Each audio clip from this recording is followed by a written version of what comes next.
Hi, welcome to more answers to your questions. Let's just take one here. Why did they tell us stories of Adam and Eve and Noah's Ark if it is not true? Here we go, right here. All right, we say that in the Bible that the book, and these are both in the book of Genesis, that in the Bible the book of Genesis is written in the form of myth. So in our current, what we think is a scientific age, and sometimes I'm not sure that's really true, but in what is supposed to be a scientific age, we want everything to be factually true, and sadly, we're less concerned, it seems, with philosophical truth. Stories of Adam and Eve, the fact is we simply don't know what happened. We don't know how much of that is factual. I mean, certainly not, I'm not saying that there's just one, couple that were created and no people before that. We look at evolution. The church doesn't say anything against evolution. It's a theory. It explains a lot. It seems to have a lot of basis, a lot supporting it. But over time, science learns more, and maybe we'll get something else. The book of Genesis is a collection of stories that tell us about our relationship with God and somewhat the rationale behind the creation of everything, that we're created to be happy, that it was not God's intention that we be unhappy, things like that. So it's a story. So sometimes, we tell stories to make a point or to tell stories to teach something. Jesus telling parables. There are people that think that if Jesus told a story about a man who had a vineyard, that there had to have been a real man who had a vineyard, and there were people that had vineyards, but that he had to have a specific one in mind. He was telling a story that had actually happened.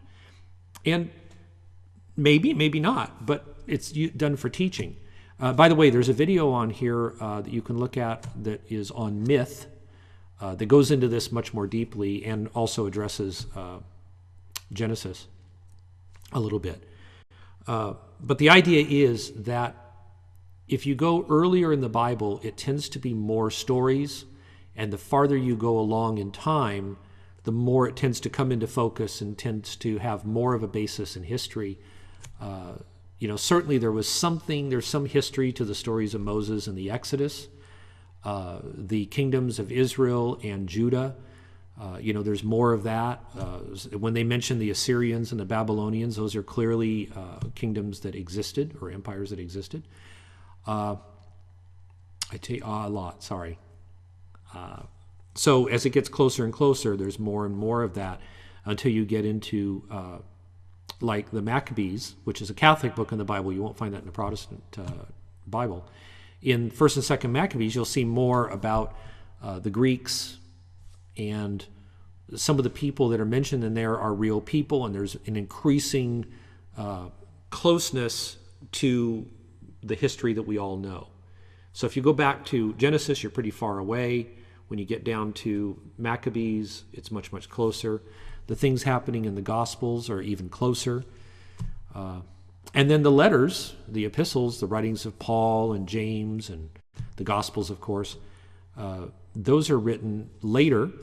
And of course, in the case of the letters, they're not so much telling you about history as really just interpreting the Gospel and telling us, elaborating on it. It's almost like listening to a homily or a preaching. So we've tended to move toward that. And then, of course, at the end of the Bible, you have Revelation, which is completely symbolic. And it's almost like we've gone back to something that's future-based and is making a point in a very highly symbolic way. We can be very literal about things and close ourselves off to the truth. Somebody has said that if you want to express a truth, the best way is through myth. Myth is a story that's been made up. But don't take that lightly. Just because something is a story doesn't mean it hasn't got a lot to say. So if you've watched a movie that was fiction and it moved you very much and maybe even changed your life in some way, that was fiction. And yet it changed you, and yet it had an effect. There's a new Star Wars movie coming out, the 7th in the series. And, a lot of people are really into Star Wars. And I've known people certainly that were into Star Trek another series and then set of movies, and multiple series, that were very affected by some of the characters, particularly Spock was an inspiration to them. So, just because something is a story doesn't necessarily mean it has no value. And the Catholic Church does not say that Genesis or the story of Adam and Eve or Noah's Ark are to be taken literally. We're supposed to understand those in the sense of God telling us a story to illustrate something or to explain his relationship with us. So we want to look at it that way. That's brief, but hopefully that helps. Okay, let's see what else we have. Let's see.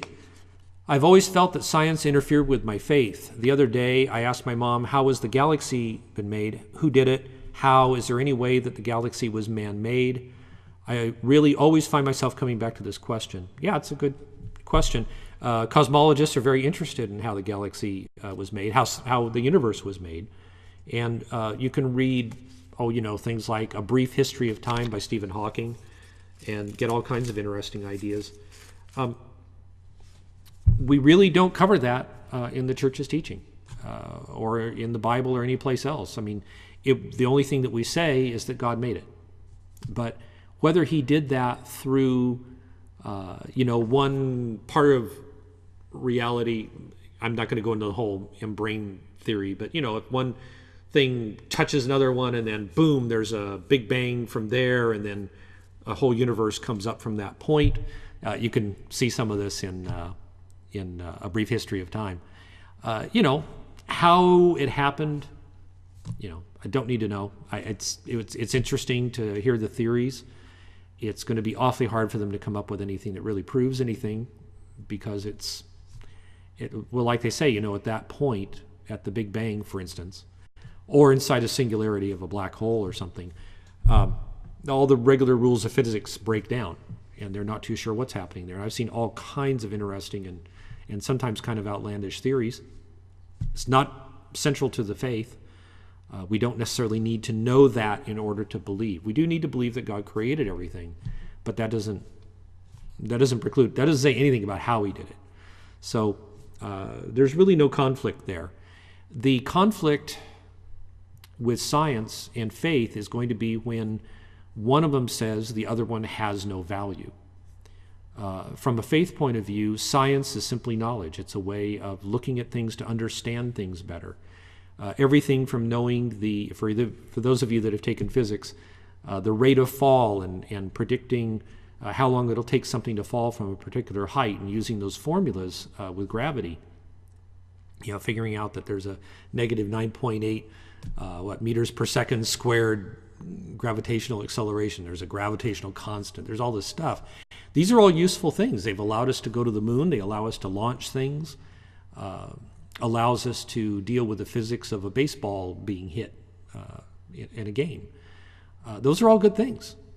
So the other side is that when science says God does not exist, that's a problem, because they're going outside what they can really say. So the church tends to be confined to the matters of faith and morals, and science should confine itself to the matter of the physical world. Now they're getting into stuff, with quantum mechanics and things where some of that, they don't think of it as being physical maybe, but it is. It's still part of that universe. And, we won't debate that here. But don't let there be a conflict.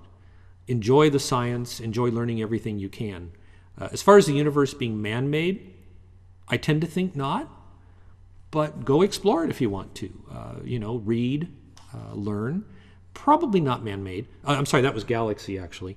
You can look up a lot about, if you look up on, search engines, how do galaxies form? You can learn more there. And these are all interesting things. You just have to know that everybody's making theories, and some of them make more sense than others, but there's a lot that we don't know. And especially with the fact that light takes so long, we think of light as being fast. But when something's just millions of light years away, it takes a long time, and what we're looking at isn't even there anymore. Maybe, it certainly isn't looking like it does now, or like it appears now to us. So It's really kind of funny sometimes to think how big the universe really is. And things that they'll say are close, like the closest star to us, it's still it takes light still more than 3 years to get here from that star. That's a long way as fast as light is. It's also interesting studying relativity and everything else. Just if it makes you feel like God isn't real, maybe you need to think about that some more. Okay, so one of the things is that within science is the idea that a lot have that is all there is. So they'll say that nothing exists outside the physical world, therefore God can't exist because God is not physical. We would say that God created everything physical, he's greater than the physical. So, that's something you have to explore. But if there's nothing outside of the physical universe, and everything in it is simply following laws of physics, that no one has any real choices, no one really is anyone because they're simply robots, they're simply machines doing what their DNA and what chance and stuff tells them to do, well, we would say that's not very productive. At that point, no. We believe that there is more to life than that. And if there's not, then there's very little, 0 point to life. If you want to read something along the determinist line, you can read George Bernard Shaw, you can read Bertrand Russell. Bertrand Russell is very interesting. He's a mathematician. And he said that, and he really believed there was nothing outside of the physical world. And he said, there's no point in putting up a statue to somebody that did some great thing because they had no choice. No one chooses to be good or bad. They are simply what, in a sense, the universe makes them. Believing that way leaves no hope, no personality. It means that we are nothing. We're just pieces of a machine. Some of us find that unlivable. Some can say that that it's very brave to think that. It doesn't matter if it's brave. Is it true? We don't, is it true or not? You can't get a proof of that in the physical world. On the other hand, people will say, well, it's pretty weak to be a Christian and believe in something that you can't see because it makes you feel better. But if you're just a machine, then you're just doing what the machine requires. I hope this isn't too confusing, but it's something that's on my mind a lot. There's really, if this universe is all there is, it's all it is what's physical, and then God can't exist, neither can love, neither can choice. And if somebody that believes in determinism, that believes that physical world is all there is, if they really want to be accurate, then they have to say that they didn't even have a choice to choose that or believe that. It is simply the way that life took them, the universe took them, and they have no more choice over it. So as Bertrand Russell said, they might as well not take any credit for it. They're not being brave, they're simply doing what they have to do. I think people have a choice. Okay, does God have a choice to kill someone? Another question there. And God can choose and does choose. However, God chooses only to do good because that's the nature of God. He also defines good. But in some places they tend to think of God as almost like the Greek gods or the ancient ones. The idea that he's looking at people and going, "Oh, your time is done," and then kills them. And that's not really the way we believe. The world works according to certain laws of physics. If somebody falls out of a window 10 stories up, they will hit the ground because of gravity. And it's not that God, intervenes at that point and says, you will die. Even in the Old Testament, you can see places where they will ascribe things to God that we would say now, I understand what you're trying to say, but maybe that wasn't the best way to say it.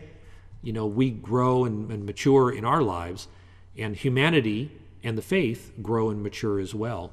So the church today is older and wiser, we would hope, than the church of 1,000 years ago, or 2,000, or if you take it back through our Jewish brothers and sisters, before that.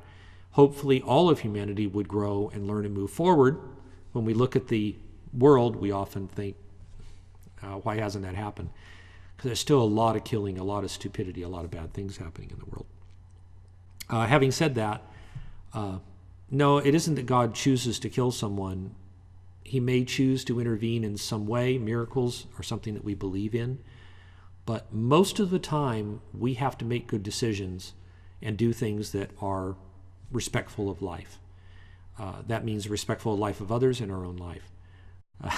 It's one of the reasons, I'm not saying this is church teaching, but it's one of the reasons I don't go do bungee cord jumping. I don't go jumping off of a bridge with a bungee cord. I feel like it's an unnecessary risk to my life. Not saying that it's the deadliest thing in the world. It's not. And goodness knows I go off and climb and do other things that are dangerous. I've done a good number of things that are dangerous. But that one seems like all risk and very little benefit to me. That's just me. But that's one of the cases where I weigh whether something is worth the risk. Saving somebody from a burning building is different. Then you're taking a risk, but you're doing it to save life. You're doing it for a good reason. So we're going to get into some more of this because I see some other questions here that are somewhat like that. I didn't know where to put this one, so I'm going to put it. It has a nice drawing of a dinosaur. Credo und intelligam.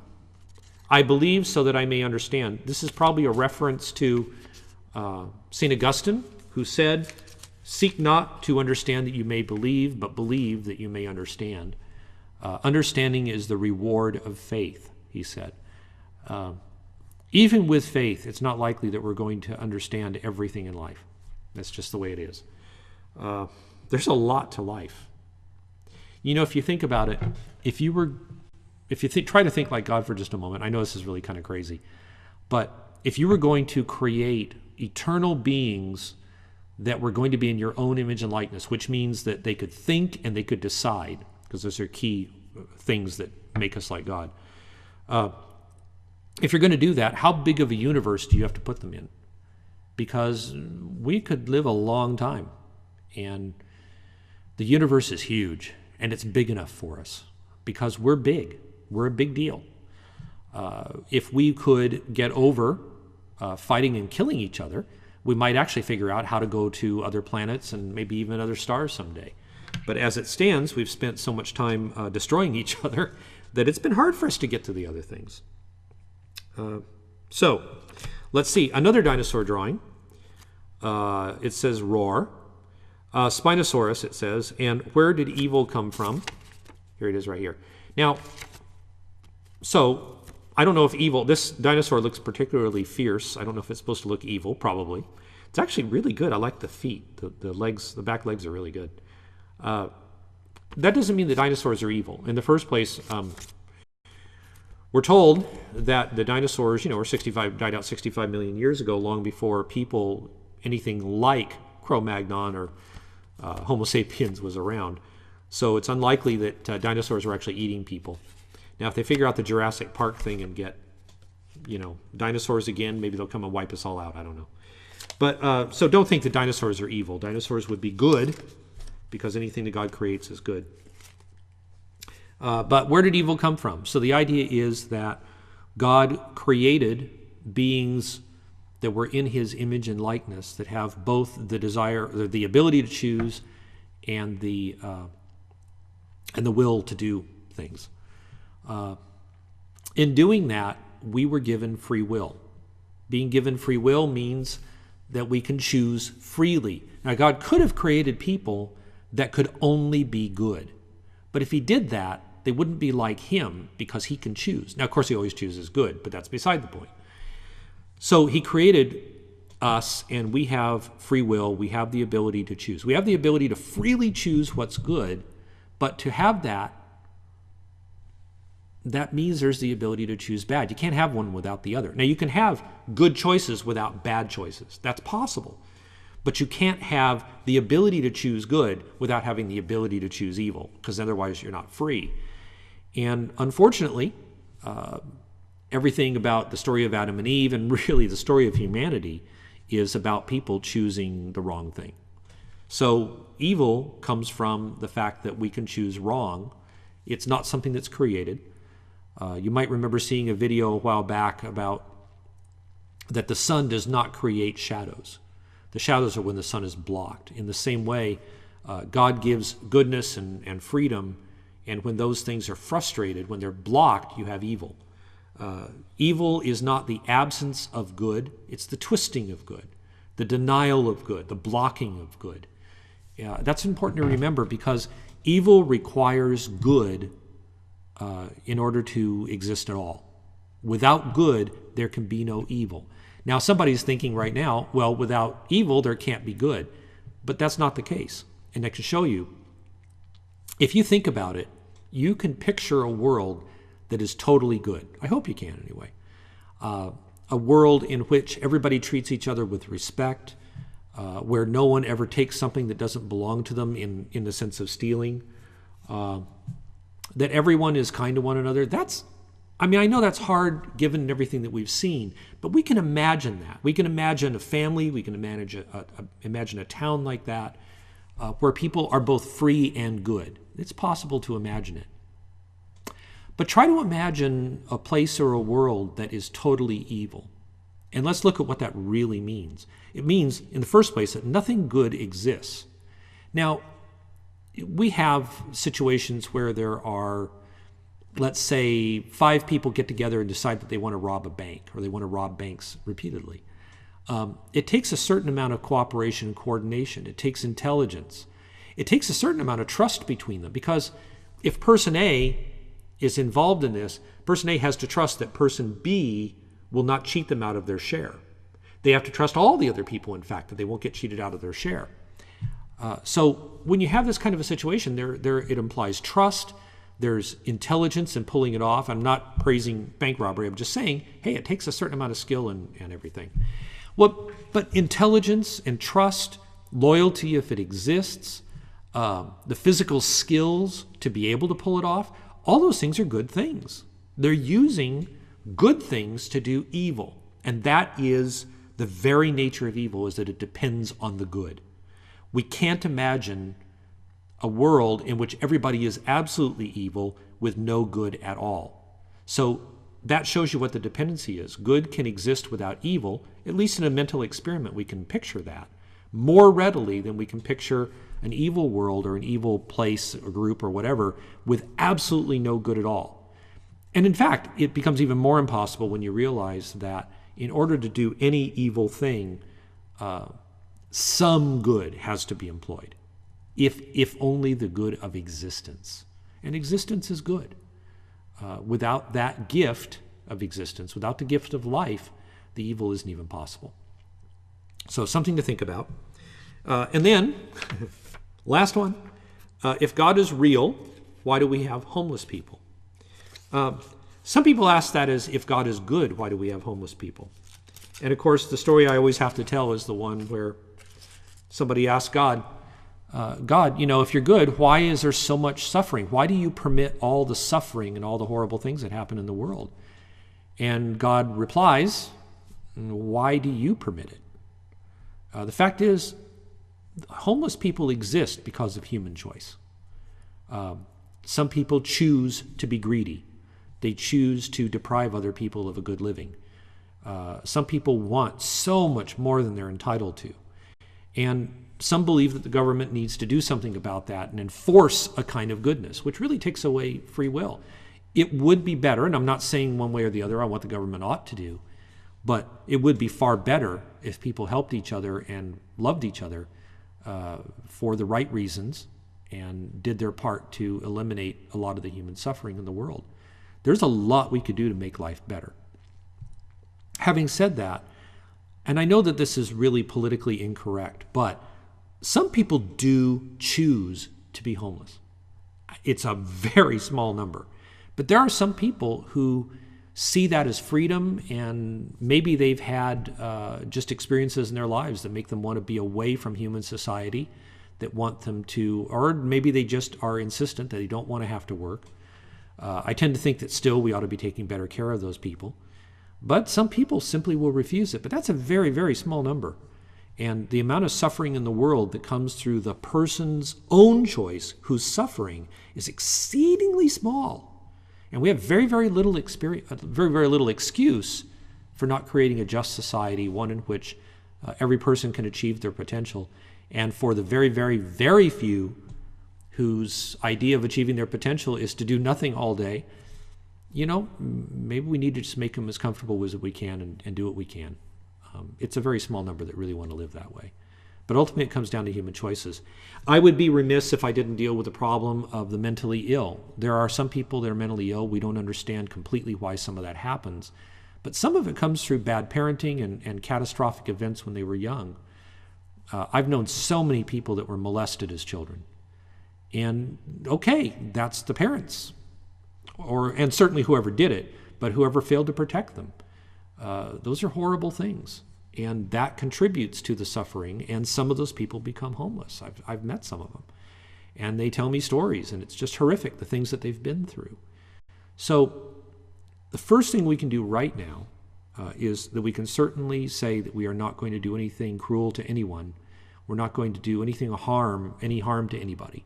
If we can avoid that, we can do a lot toward eliminating a lot of the pain and suffering in the world. There's lots of opportunities to volunteer to help the homeless. If you are fortunate enough to be in a position to run a company, there's a lot you can do to help people be employed and to treat people with justice and to be fair. So a lot of these problems are because of us. They're not things that God chooses. God wants everyone to be happy, but he won't take away our freedom. So it really comes down to us. We have to be the ones to do the work. Not because he can't, but because he has chosen to create free people and will not override that freedom. He will not force us to do the right thing, generally. We have to just do it. So let's go do the right thing and work toward ending homelessness to the greatest degree we can. And disease and poverty, let's do everything we can to end those things. That's what we're called to do. We only have a certain amount of time to get it right. We have a certain amount of time as individuals. We have a certain lifespan. We have to do all the good we can within that lifetime. Humanity only has a certain amount of time on this earth. Scientists tell us that at some point the sun is going to just get bigger and bigger and eventually make life here impossible. It's up to us. Do we move to other planets? Do we stop killing each other and get off this rock? Or do we just, stay as we are? Maybe we'll never be able to escape it. Maybe humanity dies, but there is an end. And because there's an end, let's try and make humanity beautiful before that end comes. It would be nice to go out well and not just scratching and clawing and killing each other. So I tend to emphasize that a lot because it just amazes me that we choose to live this way. And we do. As a race, the human race just is self-destructive as everything.